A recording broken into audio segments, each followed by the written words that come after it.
আচ্ছা, গতকাল সন্ধ্যাবেলায় টিটের রেজাল্ট পাবলিশ হয়েছে। প্রত্যেকেই মোটামুটি কম বেশি দেখে নিয়েছো যে মোটামুটি রেশিওটা কী আছে, ক্যালকুলেশন স্ট্যাটিস্টিক্স কী আছে, মোটামুটি সকলেই দেখে নিয়েছে। এবার দেখো, আমি আজকে যে ভিডিওটা নিয়ে এসেছি তো এটার মাধ্যমে আমি তোমাদের কাছে নতুন কিছু তথ্য তুলে ধরার চেষ্টা করব। তার আগে আমি আজকে তোমাদের এই সংবাদপত্রে এই যে টেট পাস সংক্রান্ত বিষয়গুলো নিয়ে আজকে কি আপডেট দিয়েছে সেটা একটু তুলে ধরি। তারপর আমি তোমাদের সামনে এই সামগ্রিক কিছু বিষয়, যেগুলো তোমাদের মধ্যে কিছু কোয়ারিজ আছে, যেগুলো তোমরা জানতে চাইছো, সেগুলো একটু ক্লিয়ার করার চেষ্টা করব। অনেকেই হয়তো বুঝতে পারছো না যে এবার আমি কোয়ালিফাই করতে পারিনি, কিন্তু আগের বার বা তার আগের বার আমি কোয়ালিফাই করেছি, তো সেক্ষেত্রে আমি ওই যে টেটটা পাস করেছি তার সার্টিফিকেট দিয়ে আমি আদৌ আবেদন করতে পারবো কি পারবো না, এই বিষয়টা ক্লিয়ার করব। একদম 100% সঠিক তথ্য দিয়ে ক্লিয়ার করব। দ্বিতীয় নম্বর বিষয় হচ্ছে যে অনেকেই হয়তো মনে করছো যে বয়সের যে বিষয়গুলো আছে সেগুলো কী হবে। অনেকে বুঝতে পারছো না যে কম্পিটিশন কোন জায়গায় আছে, অনেকে বুঝতে পারছো না যে কত ভ্যাকেন্সি হতে পারে ফাইনাল মোটামুটি, এবং কোন জায়গায় কম্পিটিশন যেতে পারে। আর সর্বোপরি অনেকেই বুঝতে পারছো না যে ইন্টারভিউয়ের প্রস্তুতি নেবে এবং কিভাবে নেবে। তো দেখো, আমি প্রথমে আজকে ছোট করে যে বিভিন্ন যে প্রতিবেদনগুলো আছে সেগুলো একটু তুলে ধরার চেষ্টা করি, সংবাদপত্রের প্রতিবেদন। তো দেখো, কালকের এটা অফিসিয়াল নোটিশ ছিল, যেখানে বলেছিল যে মোটামুটি এক্সাম কবে হয়েছিল না 24/12/2023, এগুলো আমি খুব ছোট করে কিন্তু তুলে ধরছি। আচ্ছা, নাম্বার কতগুলো ক্যান্ডিডেট রেজিস্টার করেছিল না 3,09,054 জন। আচ্ছা, এক্সাম অ্যাপিয়ার করেছিল কজন না 2,73,147, কোয়ালিফাই করেছে 6,754 জন। আর 1 থেকে 10-এর মধ্যে র্যাঙ্ক হয়েছে কিন্তু 64 জন। তার মানে মোদ্দা কথা হচ্ছে যে 2023-এ যে টেট পরীক্ষা হয়েছিল 2,73,147 জনের মধ্যে মাত্র 6,754 জন কিন্তু কোয়ালিফাই করেছে, যেটা কিন্তু একদমই খুব হতাশাজনক। এবং মাত্র 2.5% কিন্তু রেশিওর অনুপাতটা থাকছে, 2.5% নিরিখে কিন্তু পাস করেছে। এবার দেখি সংবাদপত্রের প্রতিবেদন কি বলেছে। দেখো, এখানে একটা সংবাদপত্রের প্রতিবেদন তুলে ধরেছি, প্রকাশিত প্রাথমিক টেটের ফলাফল, পাস 6,754, নিয়োগ শীঘ্রই।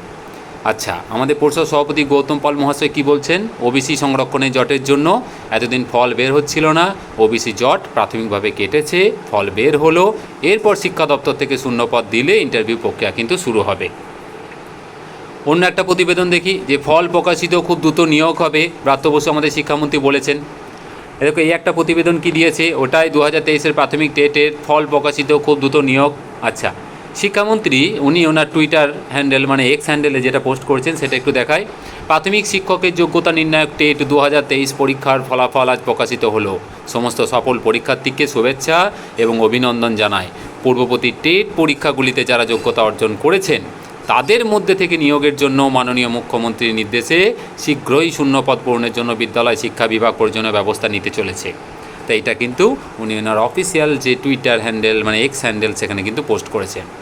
আর একটা প্রতিবেদন আমরা ছোট করে একটু দেখে নিই।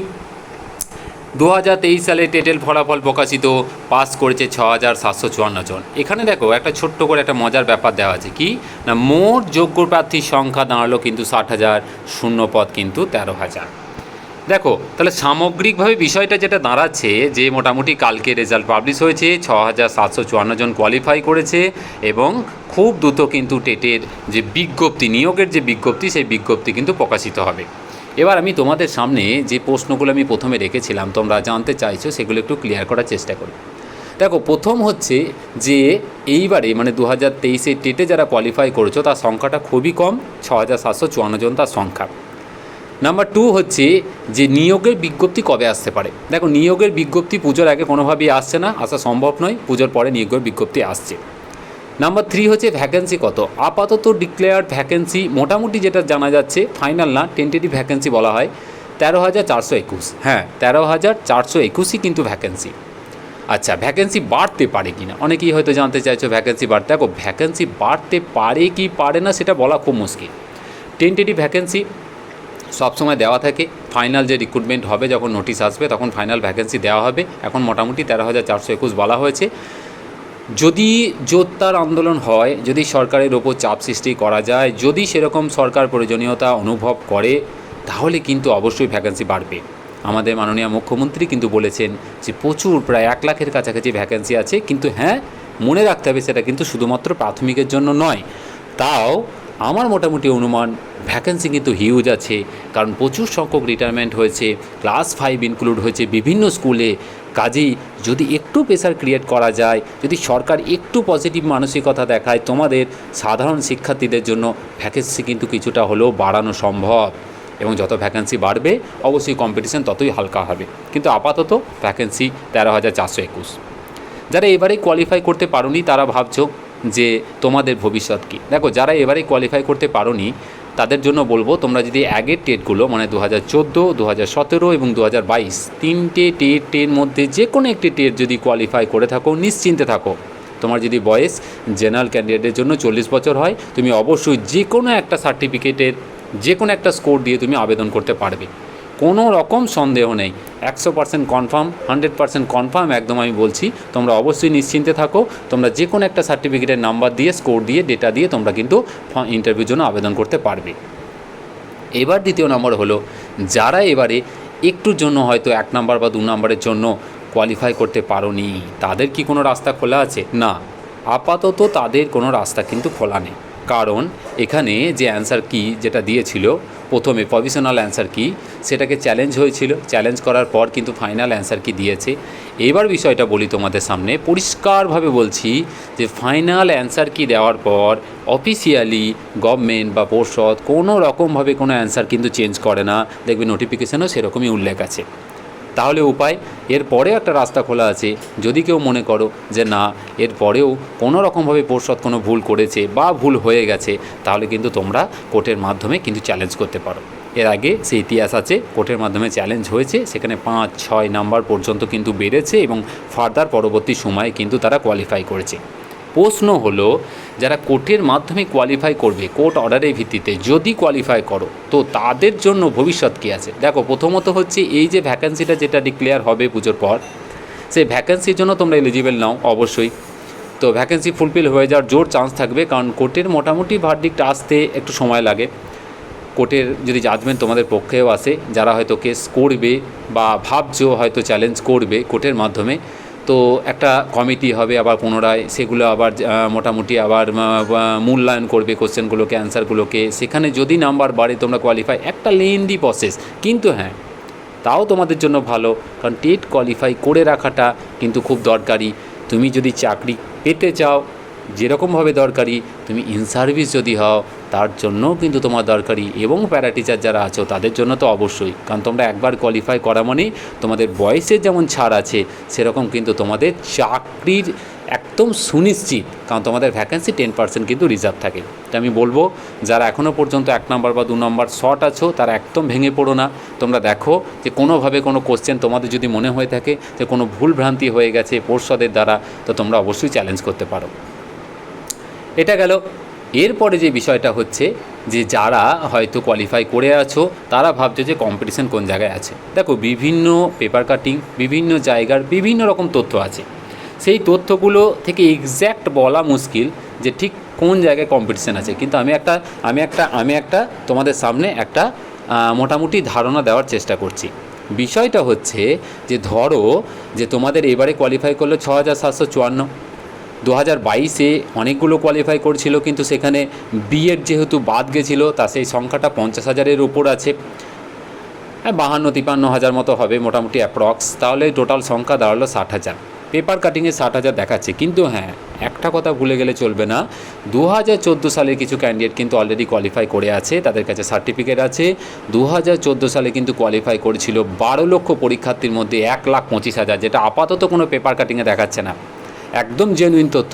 12 লক্ষর মধ্যে 1,25,000 কোয়ালিফাই করে আছে, যার মধ্যে পরবর্তী সময়ে চাকরি পেয়ে গেছে।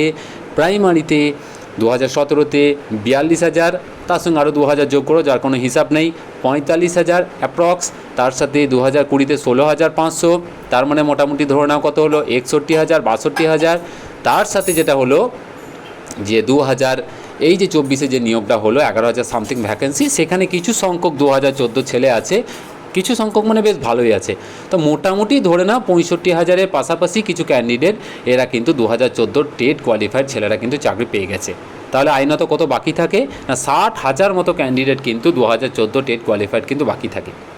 তো এবার আমার এই কথাটা শুনে হয়তো অনেকেই আতঙ্কিত হয়ে গেলে যে কী ব্যাপার, তাহলে এইদিকে 60,000, 22 আর 23 মিলে, ওইদিকে বলছেন 60-65,000। হ্যাঁ, তাহলে তো 1 লাখের ওপর হয়ে যাচ্ছে, 13,421 ভ্যাকেন্সি। মোটেই না, খুব ভালো করে ভাবনা চিন্তা করে দেখলে দেখা যাবে যে 2014 থেকে যারা কোয়ালিফাই করছে তারা কিন্তু অনেকেই 2022 এবং 2023-এও টেট দিয়েছে এবং অনেকেই কোয়ালিফাই করেছে, নাম্বার 1।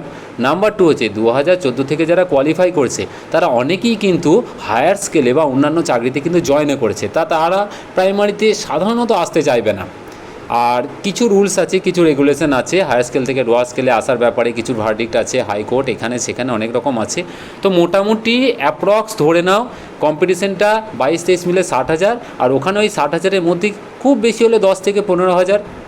এবার হ্যাঁ, তাদের মধ্যেও আবার কিছু ব্যাপার আছে, অনেকেই ডিএড করেছে, ডিএলএড করেনি, আবার অনেকেই করেছে, অনেকেই 50% সংক্রান্ত একটা বিষয় ছিল, কারণ সেই সময় যেহেতু একাডেমিকের ব্যাপারগুলো অনেকটা ছিল, নাম্বার তোলা একটা খুব টাফ ব্যাপার ছিল। তো সেই সংক্রান্ত বিষয় মোটামুটি তুমি ম্যাক্সিমাম ধরে নাও 15 থেকে 20,000 ছেলে, খুব বেশি হলে, কিন্তু আমার মনে হয় না অতটা হবে বলে, আমি বলছি অতটা হবে না। তাও ম্যাক্সিমাম ধরে নাও, জাস্ট একদম রাফ হিসাব একটা মোটামুটি ধরে নাও যে 60 প্লাস 20 বা 15, মোটামুটি 75 থেকে 80,000 মতো ছেলে থাকবে ম্যাক্সিমাম, এর বেশি হতে পারে না। এই 75 থেকে 80,000-এর মধ্যে ভ্যাকেন্সি থাকবে 13,421, কম্পিটিশান হবে।